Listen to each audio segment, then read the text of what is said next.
സ്നേഹവന്ദനങ്ങൾ പ്രിയുള്ളൊരു പാഠഭേദത്തിൻ്റെ ഒരു പുതിയ പാഠത്തിലേക്ക് എല്ലാ മാന്യപ്രേക്ഷകരെയും സ്വാഗതം ചെയ്യുകയാണ്. ഇന്ന് രാവിലെ നമ്മളൊക്കെ കേട്ട വാർത്ത, അമേരിക്കയിലെ ഒരു പള്ളി കത്തിച്ചു.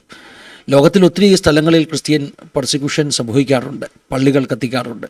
പ്രത്യേകിച്ചും നമ്മുടെ രാജ്യത്തൊക്കെ അങ്ങനെയുള്ള അനുഭവങ്ങൾ എപ്പോഴും സ്ഥിരമായി നമ്മൾ കേൾക്കുന്നതാണ്. പള്ളി തകർത്തെന്നോ ബുൾഡോസർ ഉപയോഗിച്ച് പൊളിച്ചെന്നോ പള്ളി കത്തിച്ചെന്നോ ഒക്കെയുള്ള വാർത്തകൾ നമുക്ക് പുതുമയല്ല. പക്ഷെ അമേരിക്കയിൽ ക്രിസ്ത്യൻ വിശ്വാസത്തിൻ്റെ ഒരു വളരെ പ്രധാനപ്പെട്ട പിൻബലം ഉള്ള ഒരു ദേശത്ത് ഒരു പള്ളി കത്തിച്ചു എന്ന വാർത്ത നമ്മൾ കേൾക്കുമ്പോൾ അത് നമുക്ക് ഒത്തിരി ആശങ്ക ഉളവാക്കുന്നു. സത്യം പറഞ്ഞാൽ അമേരിക്ക ക്രിസ്ത്യൻ വിശ്വാസത്തിന് ഒരു സേഫ് പാരഡൈസ് ആണ് എന്നൊക്കെ പറയുമ്പോൾ തന്നെ അമേരിക്കയിൽ കഴിഞ്ഞ ഇടയിൽ ക്രിസ്ത്യാനിറ്റിക്കെതിരെ ഉയർന്നു വരുന്ന ഇത്തരത്തിലുള്ള ആക്രമണങ്ങളുടെ ആ തോത് അത് നമ്മളെ വളരെയധികം ആശങ്കപ്പെടുത്തുകയാണ്. കഴിഞ്ഞ 2021 ശേഷം അമേരിക്കയിൽ ക്രിസ്ത്യൻ ചർച്ചസിനോ ക്രിസ്ത്യാനിറ്റിക്കോ എതിരെ പരക്കെ വ്യാപകമായി ആക്രമണങ്ങൾ ഉണ്ടായിക്കൊണ്ടിരിക്കുന്നു. ഇവിടെ ഒരു കാര്യം നാം മനസ്സിലാക്കണം.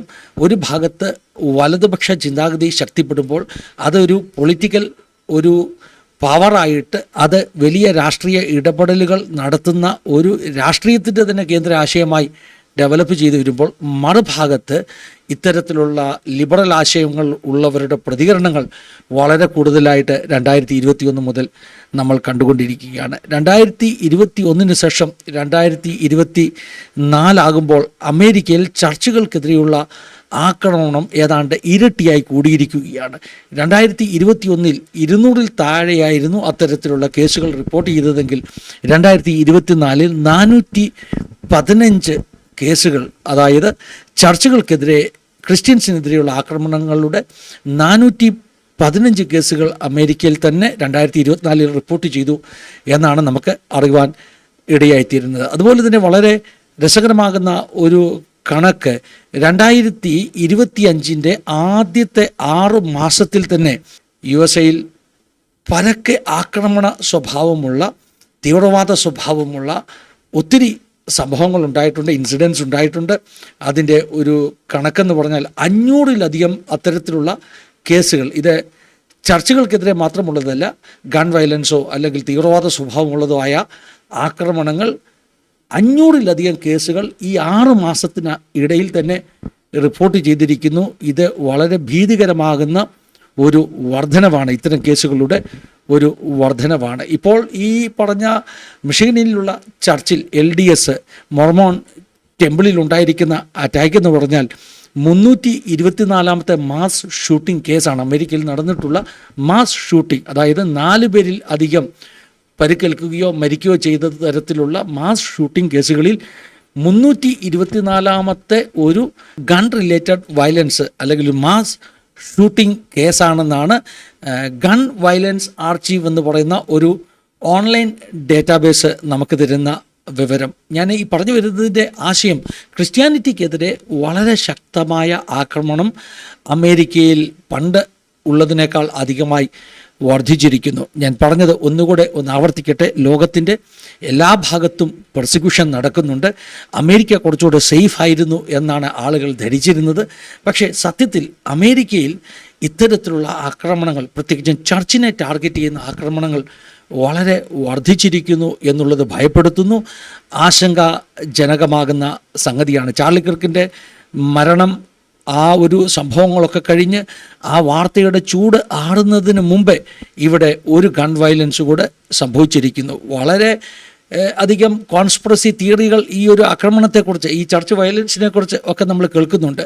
മണ്ണെണ്ണ ഒഴിച്ചാണ് ഈ ചർച്ച്, ഗ്യാസോലിൻ ഒഴിച്ചാണ് ഈ ചർച്ച് കത്തിച്ചത് എന്ന് പറഞ്ഞാൽ ചർച്ച് കത്തിക്കാൻ വേണ്ടി ഈ അക്രമി ഈ പറഞ്ഞ മണ്ണെണ്ണയും കൂടെ കരുതിയിരുന്നു. അങ്ങനെ മനഃപൂർവ്വമായിട്ട് ചർച്ച് കത്തിക്കുകയാണ്. അപ്പോൾ ചർച്ച് കത്തിക്കണം എന്ന് ചിന്തിക്കത്തക്കവണ്ണം ഒരു വൈരാഗ്യം ഈ ചർച്ചിനോടുണ്ടാകുന്നെങ്കിൽ, മാത്രമല്ല ഇതൊരു മൊർമോൺ ചർച്ചാണ്, അതുകൊണ്ട് തന്നെ പല ചിന്താഗതികളുണ്ടാകുന്നു.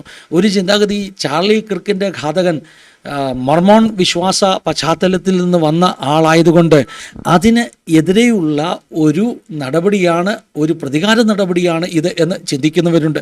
കാരണം ഈ കൃത്യത്തിൽ ഏർപ്പെട്ട ഈ പറഞ്ഞ തോമസ് ജേക്കബ് സാൻഫോർഡ് എന്ന് പറയുന്ന ആൾ ഒരു പഴയ US നാവികനാണ്, പട്ടാള സേവനത്തിലൊക്കെ ഏർപ്പെട്ടവനാണ്, തികഞ്ഞ ദേശസ്നേഹിയാണ്. അദ്ദേഹം ഈ ചർച്ചിലേക്ക് ഈ ട്രക്ക് ഓടിച്ചു കയറ്റുമ്പോൾ 2 അമേരിക്കൻ കൊടികൾ ഇയാളുടെ ട്രക്കിൽ തന്നെ അയാൾ കെട്ടിവെച്ചിട്ടുണ്ട്. അതുപോലെ തന്നെ അമേരിക്കൻ ഒരു മറൈൻ നാവികൻ എന്ന നിലയിൽ ഇറാഖിലെ സേവനത്തെ അനുസ്മരിപ്പിക്കുന്ന ഒരു നമ്പർ പ്ലേറ്റ് ഒക്കെയാണ് അദ്ദേഹം ഈ വാഹനത്തിൽ ഉപയോഗിച്ചിരിക്കുന്നത്. എന്താണെങ്കിലും ഇദ്ദേഹത്തിൻ്റെ മോട്ടീവ് എന്താണെന്ന് അന്വേഷണ ഏജൻസികൾ അന്വേഷിച്ചുകൊണ്ട് ഇരിക്കുകയാണ്. ഡൊണാൾഡ് ട്രംപ് പ്രസിഡന്റ് നടത്തിയ തൻ്റെ തന്നെ ഒരു സോഷ്യൽ മീഡിയ പ്ലാറ്റ്ഫോമുണ്ട്, ട്രൂത്ത് സോഷ്യൽ എന്ന് പറയുന്ന ട്രംപിൻ്റെ സ്വന്തം പ്ലാറ്റ്ഫോമാണ് കേട്ടോ. ആ പ്ലാറ്റ്ഫോമിൽ ട്രംപ് നടത്തിയ ഒരു പ്രസ്താവന, ഈ സംഭവമായിട്ട് ബന്ധത്തിൽ നടത്തിയ പ്രസ്താവന, അദ്ദേഹം പറയുന്നത് അമേരിക്കയിൽ ക്രിസ്ത്യാനിറ്റിയെ ടാർഗറ്റ് ചെയ്തുകൊണ്ടുള്ള മറ്റൊരു ആക്രമണം കൂടെ നടന്നിരിക്കുന്നു എന്നാണ് ട്രംപ് പറയുന്നത്. ഒരു പകർച്ചവ്യാധി പോലെ വയലൻസ് അമേരിക്കയിൽ പടർന്നു പിടിച്ചുകൊണ്ടിരിക്കുന്നു എന്ന് അദ്ദേഹം പറവാനിടയെത്തിരുന്നു. This epidemic of violence in our country must end immediately. നമ്മുടെ രാജ്യത്ത് നടക്കുന്ന ഈ വയലൻസിൻ്റെ പകർച്ചവ്യാധി എത്രയും വേഗത്തിൽ ഇത് അവസാനിപ്പിക്കണം, ഇമ്മീഡിയറ്റായിട്ട് അവസാനിപ്പിക്കണമെന്നാണ് ട്രംപ് പറഞ്ഞത്. അപ്പോൾ ചുരുക്കി പറഞ്ഞാൽ അമേരിക്കയിൽ ഈ പറഞ്ഞ ചർച്ചുകൾക്കെതിരെ, പാസ്റ്റേഴ്സിനെതിരെ, ക്രിസ്ത്യാനിറ്റിക്കെതിരെ പരക്കെ തീവ്രവാദ സ്വഭാവമുള്ള ആക്രമണങ്ങൾ നടന്നുകൊണ്ടിരിക്കുകയാണ്. അമേരിക്കയും വിശ്വാസികൾക്കൊരു സേഫ് ഹെവൻ അല്ല. ലോകത്തിലെ ഒരു സ്ഥലവും വിശ്വാസികൾക്ക് സേഫ്റ്റി ഉള്ളിടമല്ല. ലോകത്തിലേത് രാജ്യമാണെങ്കിലും, എത്ര സുവിശേഷത്തെ അനുകൂലിക്കുന്ന രാജ്യമാണെങ്കിലും അവിടെയും ഇരുട്ടിൻ്റെ ശക്തികൾ, തിന്മയുടെ ശക്തികൾ അവ പ്രവർത്തിച്ചു കൊണ്ടിരിക്കും. അതുകൊണ്ട് പെർസിക്യൂഷൻ ഇല്ലാത്ത ഒരു രാജ്യം ലോകത്തെങ്ങും കിട്ടുകയില്ല എന്നുള്ള ഒരു സത്യമാണ് ഇതൊക്കെ നമ്മളെ വിളിച്ച് ഓർമ്മിപ്പിക്കുന്നത്. അമേരിക്കയിൽ ഇപ്പോൾ ഉള്ള ഒരു പ്രതിസന്ധി എന്ന് പറഞ്ഞാൽ തീവ്ര വലതുപക്ഷക്കാർ അവരുടെ ഭാഗത്തു നിന്നുള്ള ചില വയലൻ്റായിട്ടുള്ള ആക്റ്റുകൾ കഴിഞ്ഞിടയിലൊക്കെ കാണിച്ചു. ഇപ്പോൾ ലിബറലുകൾ പകരം വീട്ടലുകൾ നടത്തുന്നു. അങ്ങനെ പരസ്പരം അങ്ങോട്ടും ഇങ്ങോട്ടും വയലൻസിലൂടെ തമ്മിൽ വെടിവെച്ച്, നമ്മൾ മനസ്സിലാക്കണം അമേരിക്കയിലെ ആ ഒരു തോക്ക് സംസ്കാരത്തെക്കുറിച്ച്, എല്ലാവരുടെയും കയ്യിൽ ഗണ്ണ് എത്തുവാനുള്ള സാധ്യതയുള്ളതിനെക്കുറിച്ച് നേരത്തെ തന്നെ നമ്മൾ ചർച്ച ചെയ്തിട്ടുള്ളതാണ്. അങ്ങനെ അങ്ങോട്ടും ഇങ്ങോട്ടും പകരം വീട്ടി വെടിവെച്ച് തീരുവാൻ ഉള്ള ഒരു നീക്കമാണോ എന്ന് തോന്നിപ്പോകുന്ന തരത്തിൽ ഇവിടുത്തെ ഒരു വലിയ അപകടമെന്ന് പറഞ്ഞാൽ, ഇങ്ങനെ യാതൊരു നിയന്ത്രണവുമില്ലാതെ ആളുകൾ തോക്ക് കയ്യിൽ വെക്കുമ്പോൾ ഇങ്ങനെയുള്ള വയലൻസ് ഒത്തിരി കൂടുവാൻ സാധ്യതയുണ്ട്. അത് വളരെ അപകടകരമാകുന്നു എന്നുള്ള ഒരു ദുഃഖസത്യം.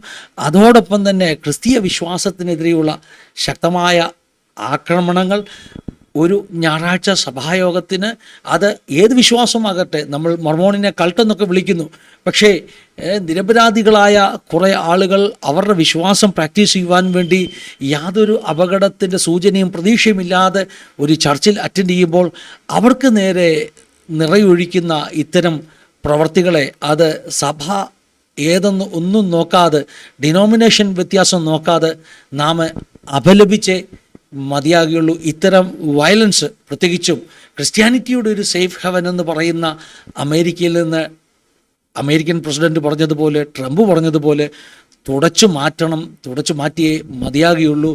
നമുക്കങ്ങനെ പ്രാർത്ഥിക്കാം. ചാർലി കിർക്കിൻ്റെ മരണമൊക്കെ, രക്തസാക്ഷിത്വമൊക്കെ ഒരു മാറുന്ന അമേരിക്കയുടെ ചിത്രമാണ് നമ്മളെ കാണിച്ചു തരുന്നതെങ്കിൽ, ആ ഒരു നന്മയിലേക്ക്, നല്ല ദിശയിലേക്ക് ആ രാഷ്ട്രം പുരോഗമിക്കേണ്ടത് ആവശ്യമാണ്. ക്രിസ്തീയ അടിസ്ഥാനത്തിൽ ആ രാഷ്ട്രം പിന്നെയും മടങ്ങി വരേണ്ടത് ആവശ്യമാണ്.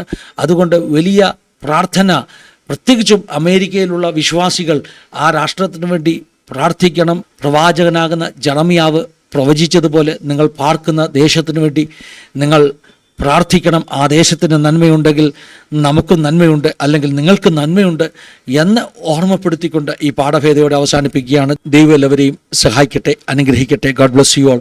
Have A wonderful time.